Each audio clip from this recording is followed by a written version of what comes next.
अंबरनाथमध्ये भीषण अपघातात 4 जणांचा मृत्यू. सेनेच्या उमेदवार किरण चौबे थोडक्यात बचवल्या.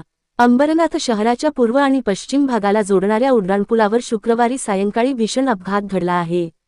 या अपघातात शिवसेना शिंदे गटाच्या उमेदवार किरण चौबे थोडक्यात बचवल्या. भीषण अपघातात कारचालक लक्ष्मण शिंदे, नगरपालिकेचे कर्मचारी शैलेश जाधव, अनार्थे व इतर एका व्यक्तीचा मृत्यू झाला आहे. हुतात्मा चौकातून मटका चौकाकडे येणाऱ्या भरधाव कारने विरुद्ध दिशेला जात समोरून येणाऱ्या 3 दुचाकीस्वारांना उडवल्याची धक्कादायक घटना समोर आली आहे. हा अपघात इतका भीषण होता की कारने दुचाकीला धाक देताच एक दुचाकीस्वार थेट उड्डाणपुलावरून खाली फेकला गेला.